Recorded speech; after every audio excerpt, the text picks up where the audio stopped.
Hello everybody and welcome to my 7th devlog. If this is your first time here seeing one of my videos, welcome. If you don't know, I am working on a low poly boomer shooter Metroidvania with elements from tons of games that I love that I sprinkled in. You play as an archangel, Raphaela, who is venturing from heaven down into hell to find their human that they were acting as the guardian angel of. You know, considering I'm making an open-ish world Metroidvania game, I realized these past few weeks that I should probably actually focus on the Metroidvania exploration aspects of the game at some point. So I decided to tackle some of that stuff this week. I finally made it where you can have different save files, which actually remembers stuff like what weapons you have, where you are in NPC quest lines, your Vold amount, which is my currency in my game. I added some stuff you can collect, like health upgrades. I made portals function a lot better now. They're pretty seamless, and you can transition and control which portal the hub world connects to pretty seamlessly. It's very nice, and I'm very happy with how they are right now. Continuing on the topic of portals, if you remember from my previous devlogs, some of the collectibles I had scattered around the world previously were just these strange rotating purple cubes. Now I replace them with portals that take you to this entirely new area in my game. I'm calling this area the Sea of Souls, and I think I know what I want to do with this in the lore, but I want to tease it in these secret kind of areas before I give the player like the main course with this area. But I really love the aesthetic that I made with this area. It has a very monochrome, dark, gritty, very almost depressing kind of atmosphere to it.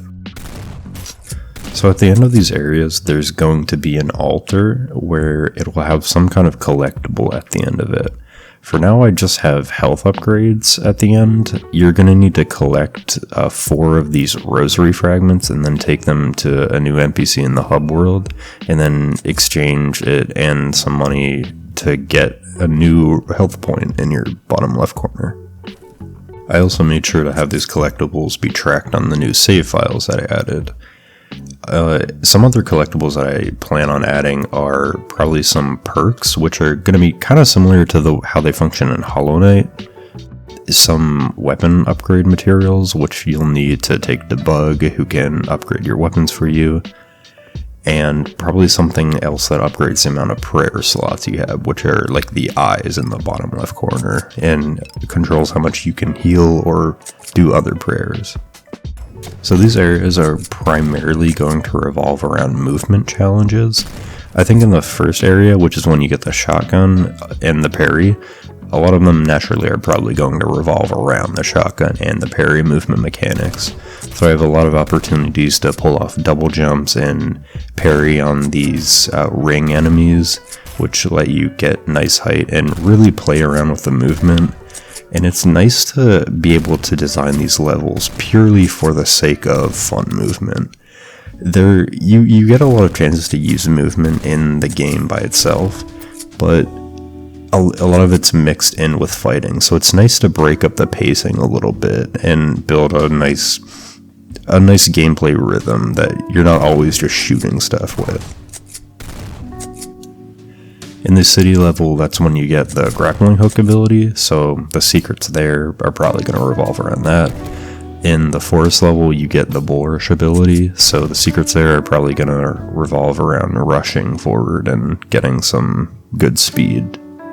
I said previously that this place naturally is kind of depressing. I mean, you can just look at the souls of the damned below you flowing in the sea and probably get that impression, but I think it also invokes a sense of mystery in the player because it's just so alien compared to everything else in the game.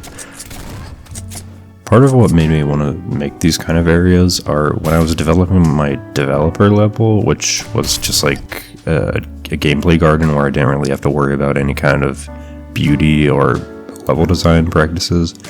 I was having a lot of fun just playing around with the movement, and I decided I should probably make the most of it by having these sections that are a little bit more linear and more like traditional platformer levels. And I think it's going to be nice because it's going to be a nice break from the action that the player might need after a while. So I tend to go in cycles when it comes to making games. I usually get a big burst of motivation to work on it at some point, and then I go strong on working on it for like a good solid month or two. Then I tend to slow down a little bit. I usually slow down because maybe I'm just doing something really repetitive, or I'm just losing confidence in what I'm making, my abilities to make art or design games. Sometimes I get stuck in a loop where I feel like something I'm working on isn't quite good enough. I think for the most part it's important to understand that even if I don't like something, I can come back later when I have a fresh outlook on it, and things might make sense further into the development of the game.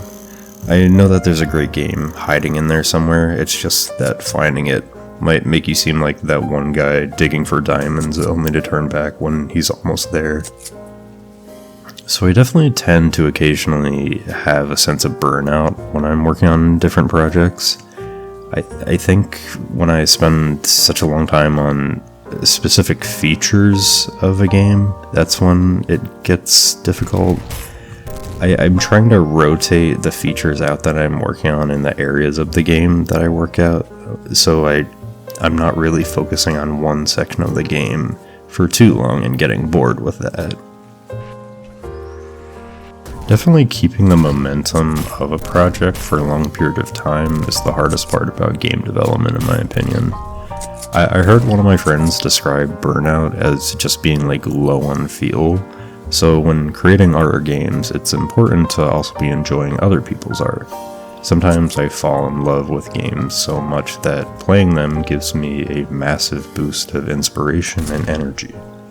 Most recently, those games that have been motivating me have been Pseudo Regalia and Anton Blast.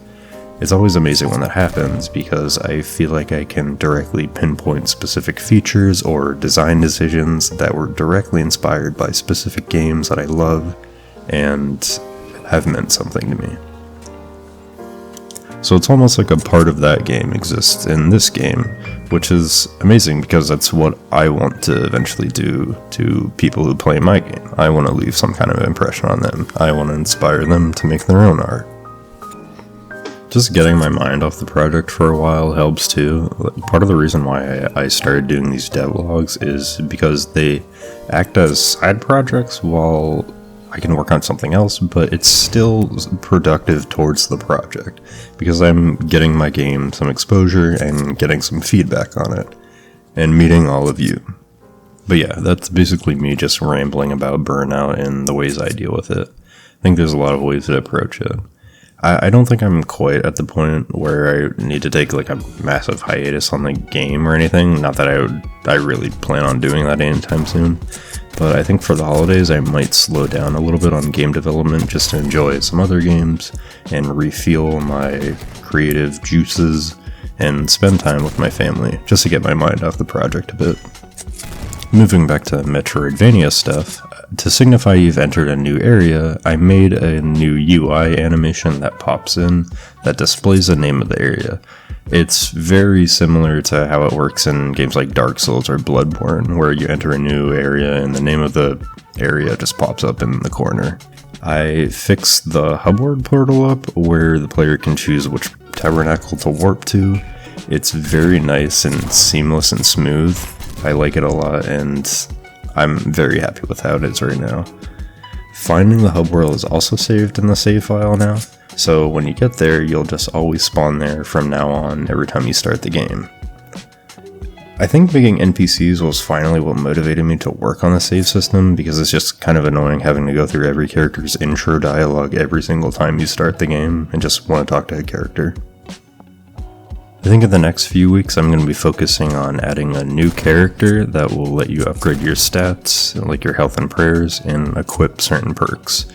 Most of the stuff is what you find in the Sea of Souls, like the secret area. They're probably going to have a station in the hub world across from Bug, so I got to keep that in mind when designing his personality and character design. I think I'm going to make them a gentle giant type in contrast to Bug's crazy, cracked out gremlin hunchback vibe. I think they could have some nice chemistry together. I think that about wraps it up. As always, I would love to know what you think about my most recent additions. I would love for you to leave a comment, like the video, or subscribe. But in any case, thank you so much for watching. Thank you for joining me today. Hope to see you around for next devlog.